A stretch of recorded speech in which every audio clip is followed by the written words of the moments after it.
esta democracia, esto que llamamos democracia, que tenemos, y que de alguna manera el pueblo legitima. Después de los golpes de Estado de 53 años, de Irigoyen hasta Alfonsín, de violencia militar, de acuerdos entre los sectores empresarios y los militares, dirigidos o teledirigidos desde los Estados Unidos, para implantar un modelo social de sumisión para la entrega de los bienes naturales del país, etcétera, etcétera. La gente reivindica la democracia, digamos, el nunca más. Nunca más a los milicos en el poder, nunca más la falta de garantías, la falta de seguridades, etcétera, etcétera. Eso no quiere decir que esto que nosotros llamamos democracia, que esta democracia tenga satisfecho al pueblo. Hay desaliento en la gente con este modelo de democracia. Hay descrédito para la democracia y para los funcionarios de la democracia. Hay abstencionismo en nuestro país. Hay mucha gente que no va a votar. Hay escepticismo en creer que a partir de esto vamos a resolver. Por eso también implica una responsabilidad de todos nosotros, de los que estamos en cargos, en funciones, los que tenemos alguna responsabilidad de construcciones colectivas. ¿Qué hacemos? ¿Guardamos silencio? ¿Decimos que hay que resignarse porque no hay otra, porque este es el modelo? ¿Lo naturalizamos? ¿O cómo podemos desde nuestras organizaciones trabajar para que esto se revierta? Yo miro la democracia desde dos costados, digamos, ¿no? Es decir, como sustantivo, vamos a decir, como un sistema electoral que ha devenido en un sistema patrimonialista, para decirlo con benevolencia, donde los funcionarios se creen los dueños, no solo del poder, de la riqueza, de las vidas, de la dirección social y política del Estado, pero también lo miro como verbo, democratizar. ¿Qué es democratizar una sociedad? ¿Es solamente elegir un gobierno cada 4 años? ¿Y guardar silencio o protestar en casa por las cosas que ese gobierno hace sin ninguna capacidad de cambio, de modificación? ¿Qué clase de representantes son estos? Porque hasta lo que yo sé jurídicamente, yo nombro un representante y si el representante no me representa, lo mando al diablo. No es lo que sucede en la política. Ustedes me eligieron, ahora dentro de 4 años decidan lo contrario y aguántense durante estos 4 años. ¿Qué clase de democracia es esta? A esto lo podemos llamar democracia. El pueblo al poder. Esto es el poder del pueblo. Es una fantasía. Si nosotros no podemos darle vida a la democracia y hacerla verbo, es decir, democratizar la ciudadanía, democratizar la participación, cortar estas democracias representativas con las iniciativas populares, con la consulta popular, con la posibilidad de los trabajadores y de los pueblos de decir no, con la posibilidad concretamente de ejercer el derecho de la consulta popular vinculante. Es decir, porque acá sí cada tanto hay una consulta. El 96% de la gente en Andacollo dijo que no quería la minería. Bueno, pero es una opinión. La vamos a hacer igual. ¿Cómo? ¿Cómo no se pueden poner en ejecución dentro del poder político de una democracia una participación social vinculante capaz de decirle que no a los que supuestamente nos representan. Entonces digo, estas son las cuestiones que como pueblo tenemos que discutir. Cuando nosotros nos sentamos en la asamblea, en ATE, en CETERO, donde quiera que sea, habla el secretario general y nosotros que estamos ahí sentados no podemos decir que no. ¿Qué clase de voz? ¿Y se entiende lo que estoy planteando? Esto es una cuestión de todos los santos días. Y en todos lados. Muy bien, porque la democracia, si no es una forma de vida, nunca va a ser una forma de gobierno solamente. Tiene que ser democrática las relaciones familiares. Tiene que ser democrática la escuela. Tiene que ser democrática la salud. A mí no me vengan con que es democrática la salud cuando hay salud para pobres, salud para ricos y salud para miserables. ¿Cómo es una salud democrática? ¿Cómo es una educación democrática? Si nosotros no la tenemos, muy difícilmente vamos a tener una política democrática. ¿Se entiende? Bueno, la democracia tiene que infiltrarse como verbo, democratizar todos los espacios sociales, los espacios de la niñez, los de la adolescencia, los de las universidades, los de las escuelas, los de la mujer, que no hemos terminado con el conflicto de la mujer y el machismo y el autoritarismo y bla, bla, bla, bla. Los adultos, los ancianos, los adultos mayores, ¿qué se creen? ¿Por qué? Yo tengo 82 años, ¿qué se creen? ¿Que me van a venir a meter en un instituto? Me puede ser que me vuelva loca, pero a mí no me van a meter en un instituto. No, pero te quiero decir, sí. ¿No? Estamos peleando justicia. Y los órganos de justicia de esta división de poderes, de contralores y bla, bla, bla, bla, de esta democracia. ¿Qué clase de justicia es? No hay una justicia para ricos y una justicia para pobres. ¿Qué es lo que hace la Suprema Corte? ¿Cómo funciona para garantizar los derechos de los pueblos? Estas democracias, este modelo que nosotros llamamos democracia, no es democracia. Es un gobierno apenas elegido y representativo, pero no es una democracia. Está muy lejos de poderse sostener como una democracia. La democracia, además de ser un sistema de gobierno, tiene que ser un sistema de vida, una forma de vida. Y si no se está infiltrando en todos los espacios, no es democracia.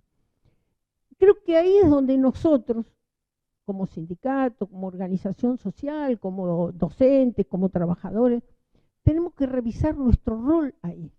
¿Qué hacemos? ¿Consentimos? ¿Callamos? ¿Tomamos las armas? En algún momento hubo sectores de nuestro país que pensaron que tomar las armas era la solución. Nosotros no hemos optado por eso, pero tampoco por el silencio. ¿Cómo se procede? Es decir, una cosa es teorizar y otra cosa es decidir como trabajadores organizados qué se hace con la falta de democracia que violenta mis más básicos derechos. Por ejemplo, el derecho a la salud en el trabajo. ¿Por qué tengo que trabajar con venenos? ¿Por qué tengo que rociar con veneno el alimento de todos los que estamos acá? ¿Qué tiene? ¿No tiene nada que decir el sindicato? ¿O eso es democrático? O sea, nosotros tenemos que... No, pero el micrófono no anda más.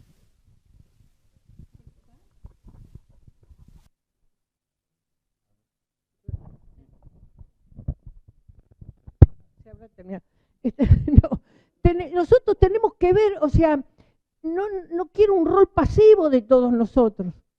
quiero saber cada uno de nosotros dónde está, dónde trabaja, dónde se ubica, qué hace para que la democracia sea viva. ¿Cómo intervenimos? ¿Cómo intervenimos a favor de los derechos de los desvalidos? ¿Qué hacemos cuando vemos las violaciones de los derechos humanos? ¿Vamos a hablar con las madres de la Plaza de Mayo para que ellas hagan algo? Digo, yo creo que todavía nuestras organizaciones hacen poco de lo que habría que hacer para que la democracia sea efectiva. No alcanza con tener sindicatos democráticos, organizaciones sociales democráticas.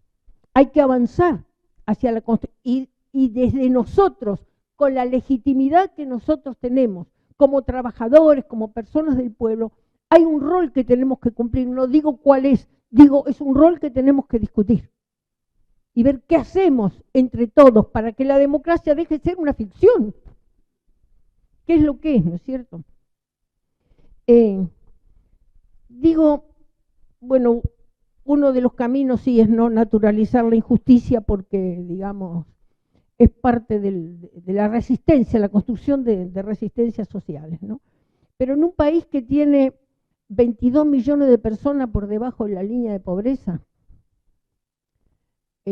algunos debajo de la línea de indigencia, ¿qué significa una elección?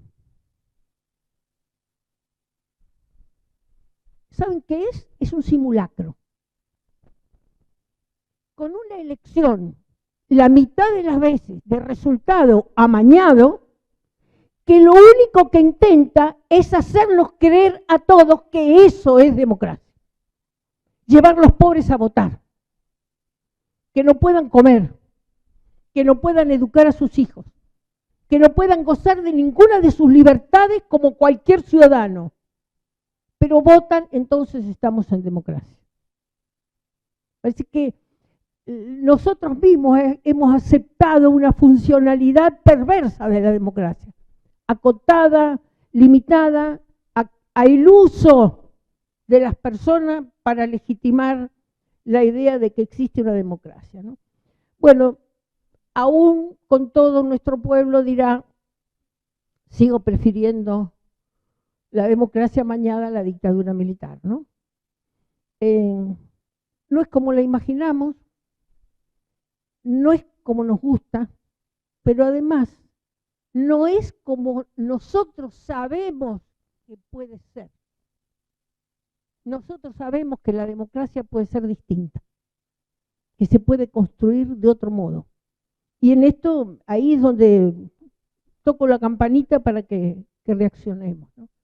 Una democracia con micrófono. Sí, ¿no? Ah, sí. Digo, una democracia con protagonismo, con vigor. Una democracia en la que hoy, si yo digo que estos gobiernos respetan la soberanía popular, ni siquiera la soberanía nacional. ¿Cuál es la democracia de un gobierno de facto empresario, que es lo que hoy realmente tenemos? Hemos reemplazado el gobierno militar por un gobierno empresario que decide qué crédito toma la Argentina, cómo lo paga, cuándo lo paga, cómo se endeuda para que entregue sus recursos naturales, cómo se explotan, de qué modo se van a explotar, cómo se produce, con qué veneno, qué es la democracia, como dice Carlitos del Frade, del veneno. 5.829 venenos legitimados para la agricultura y la ganadería que todos nos comemos. ¿Qué clase de democracia es esta? ¿O no hay un vínculo entre la democracia y el sistema productivo? ¿O la democracia alcanza solo a la urna y después pueden hacer con nosotros lo que quieren? Decidir ellos qué se produce, cómo se produce, para qué se produce, dónde se vende, cómo se vende, mercantilizar absolutamente todo. Todo. La vida está mercantilizada. Hemos transformado cada bien natural, hasta el agua, en mercancía. Para eso nos trajimos a Mercorot, la empresa israelita, para que nos diga qué podemos hacer con el agua. La Argentina no tiene ningún problema con el agua. Tenemos algunos problemas de contaminación porque el Estado permisivo ha aceptado que cada uno hace con el agua lo que quiere y la contamina como se le da la real gana. Pero un país que tiene el 1,1% de toda el agua mundial y el 0,5% de la población mundial no tiene ningún problema de agua. Precisamente lo que tiene es excedente de agua. Y es precisamente lo que quiere Mercorot, y anda recorriendo las provincias para decirle a los gobernadores, el agua es una mercancía también. Podemos hacer negocio con el agua, podemos vender el agua, podemos negociar en la bolsa el agua, podemos vender el agua a cada miserable ciudadano que usa 50 litros por día. Esto es lo que vino a hacer Mercorot, no vino a defender, ni a cuidar, ni a proteger el agua de los argentinos. Nosotros tenemos en el CONICET y en el Instituto Nacional de Aguas infinidad de estudios que dicen cómo se administra el agua, cómo se cuida, cómo se usa para el riego, cuáles son las proporciones, cuáles son los cuidados. No necesitamos que venga ninguna empresa de ningún lado a decirles cómo tenemos que cuidar el agua.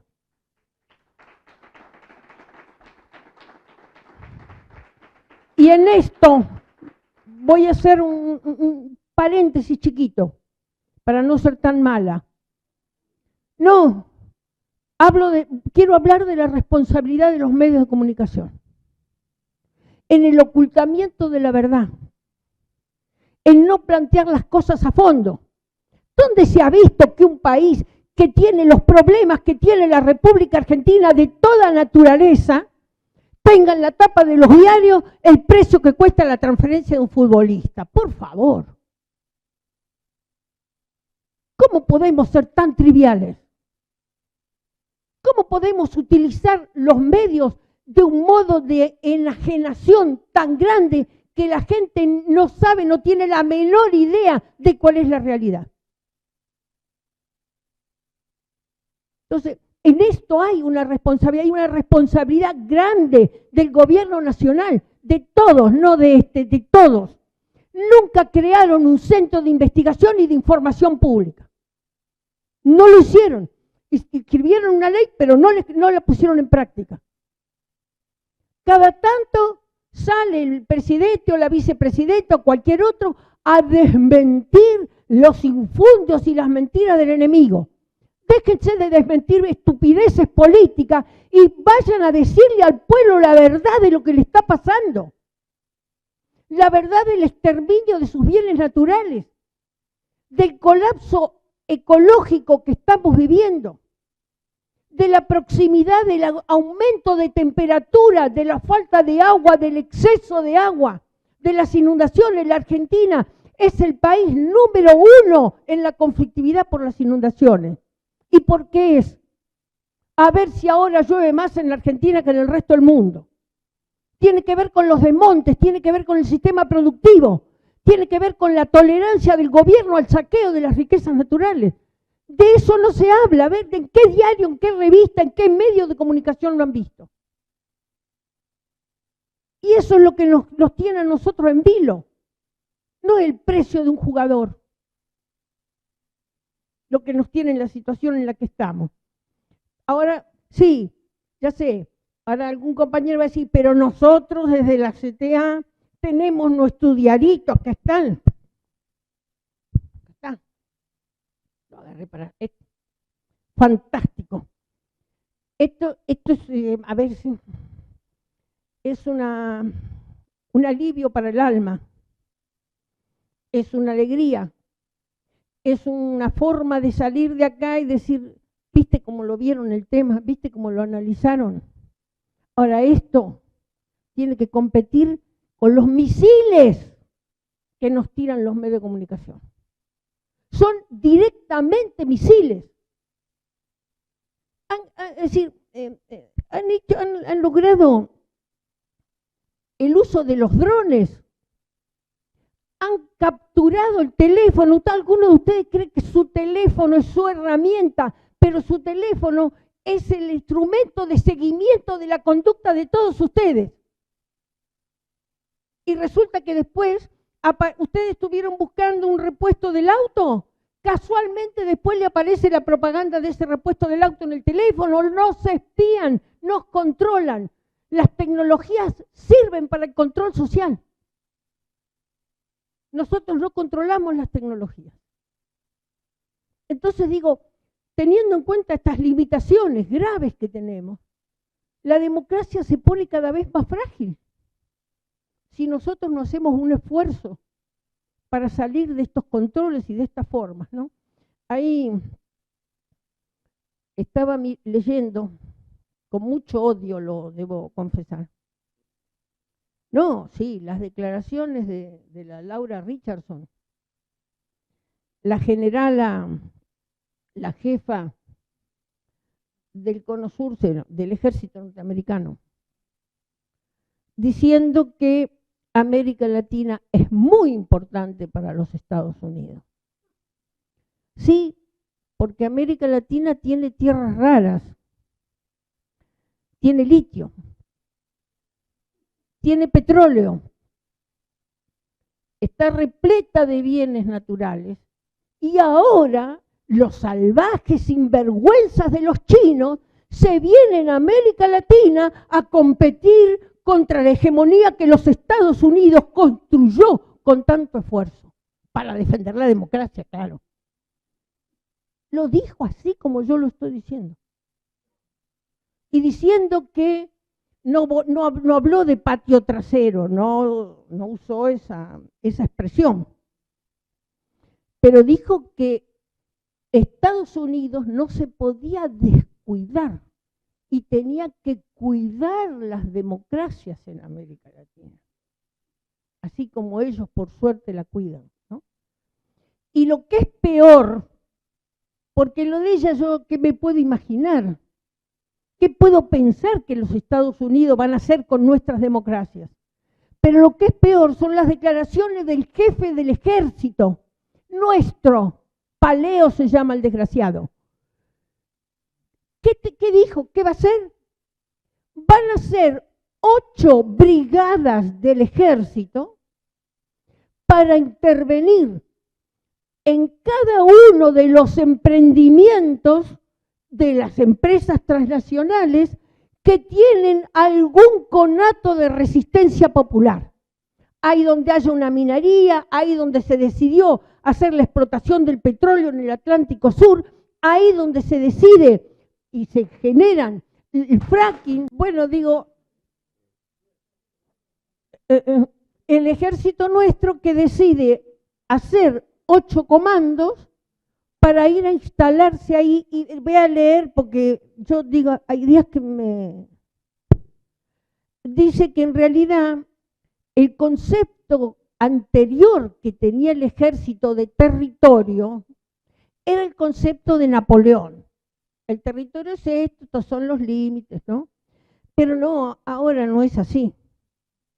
La frontera geográfica de cada país es el lugar por donde ingresan las divisas. Y el lugar por donde ingresan las divisas es el lugar donde la Argentina ha concedido la explotación de sus bienes naturales. Entonces, esa es la frontera que el ejército va a ir a controlar. ¿Contra quién? ¿Contra quién? Nada, contra los pobres infelices de las asambleas populares, las asambleas de los pueblos nuestros que dicen no me contaminen el agua, no me consideren zona de sacrificio, no me expulsen de mi territorio, déjenme vivir. Pero contra eso está el ejército. Sí. Claro.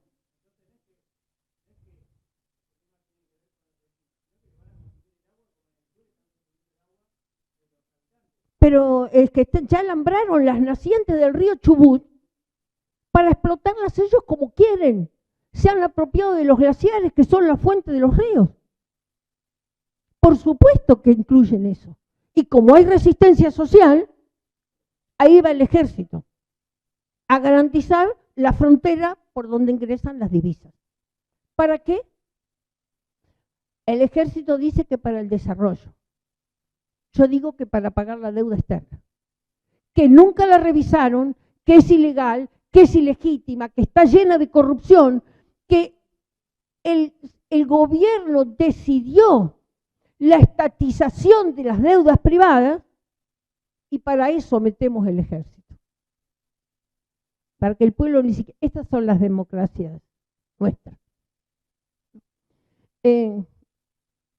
Yo digo, a nosotros como sindicato, como organización de trabajadores, nunca nos regalaron nada, compañeros. Siempre que logramos algo, todos lo sabemos bien, lo logramos peleando. Aún con los gobiernos más amigos, como el de Irigoyen y como el de Perón, que fueron los dos gobiernos en la República Argentina en los que hubo más actividad de resistencia social y política. Y ahí sacamos cosas. Así que el no hagan olas no me va. La democracia necesita oleaje, y un oleaje fuerte, creciente, comprometido, con mucho soporte atrás de los pueblos. Los motores del cambio. Nosotros hace algunos años atrás decíamos que el motor del cambio con Marx era la clase trabajadora. Ahora también se encargaron de desmantelarla. La clase trabajadora ya no es la clase, es el cuentapropista, el que está a ratos contratado, a ratos en la calle. Es el que tiene miedo de perder el trabajo. Es el que trabaja sin obra social, sin seguros, en las peores condiciones. ¿Ese va a ser el motor del cambio? Puede ser una parte, pero el motor del cambio es el pueblo. El pueblo empoderado, el pueblo estudiantes, el pueblo clase media, el pueblo desocupado, el pueblo que trabaja el campo, el pueblo que sale a la calle a defender su partido, sus características sociales, el pueblo indígena, el pueblo comunero, es decir, no me vengan con la marginación de solo los trabajadores. Pueblo somos todos, los jubilados, los pibes, los jóvenes, y todos tenemos que salir a defender la democracia. Que es tanto casi como decir a serrucharle el piso a los grupos económicos. Esto es así. Estamos en una situación crítica, severa, no la Argentina solamente. Estamos ahí del colapso socioambiental, severo, grave, con graves consecuencias en la salud, en la vida de las personas, de los bienes, ¿no? Es decir, yo no sé cómo es posible que no se entienda que no se puede destruir la base material del planeta. ¿Cómo se puede vivir sin la base material del planeta? Sin el agua, sin las plantas, sin los animales, ¿cómo se vive? Sin la semilla, ¿cómo es?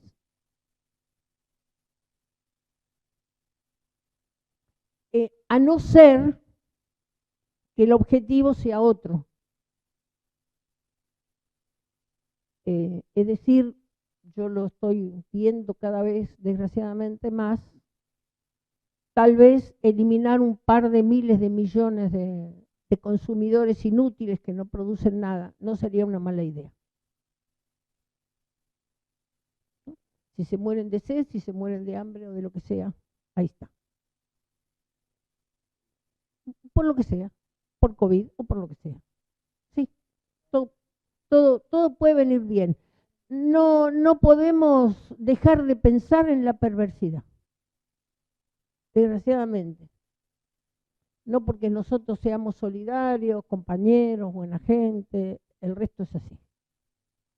La ingenuidad no sirve para construir. Y no digo que no construyamos colectivos solidarios, que no nos queramos, que no nos abracemos, que no confiemos en nosotros. Digo, la sospecha tiene que estar. no hay que ser ingenuo porque con la ingenuidad vamos perdiendo, desgraciadamente, mucho territorio, muchos derechos, muchas posibilidades que nuestro país tuvo. En los últimos 50 años los trabajadores en la Argentina han retrocedido. En todos los terrenos. De que ¿hasta dónde vamos a retroceder? ¿Hasta cuándo va a estar esa tolerancia, esa ingenuidad, o como la queramos llamar, ¿no? Me acuerdo ahora me acuerdo de Carrasco, el doctor Andrés Carrasco, y que decía, no puede ser que el hombre y la naturaleza sea el engranaje del capital y que le hayamos regalado el ser humano y la fuerza de trabajo y la naturaleza para que el capital haga lo que quiera con él, sin siquiera respetar nuestro derecho a la vida, ¿no? Y digo, hay que salirse de la guerra contra la naturaleza, estamos en guerra contra la naturaleza. El secretario general de las Naciones Unidas, hace 15 días, en la última reunión que tuvieron, dijo, estar en guerra contra la naturaleza es un suicidio colectivo. El que mata la base natural de la que vive se está suicidando, ¿no? Creo que, me acuerdo cuando el doctor Carrasco decía así, ¿ciencia para quién? Hay que hacer ciencia, sí, ¿para quién? ¿Para qué? ¿Para Chevron? ¿Para Syngenta? ¿Para las semilleras? ¿Para los transgénicos? ¿Para Monsanto? ¿Para la Barrick Gold? ¿Qué hace el CONICET? Legitimando todas las tecnologías de los grupos económicos. ¿Qué clase de conocimiento construimos? Es una necesidad construir el conocimiento. Pero si nosotros creemos que en las mismas universidades, en las mismas universidades, gracias a los donativos y etcétera, etcétera, hemos terminado investigando lo que ellos quieren, construyendo para su enriquecimiento, para su fortalecimiento, para sus propios procesos productivos. Hemos ido abandonando y dejando de lado las necesidades del pueblo, las enfermedades del pueblo. Entonces, creo que en todos los ámbitos, no hay un solo ámbito de la escuela pública, de la salud, de las universidades, de los sindicatos, en que no tengamos que pensar cómo reflotamos la posibilidad de vivir con dignidad, que entre otras cosas incluye la democracia. Bueno, gracias.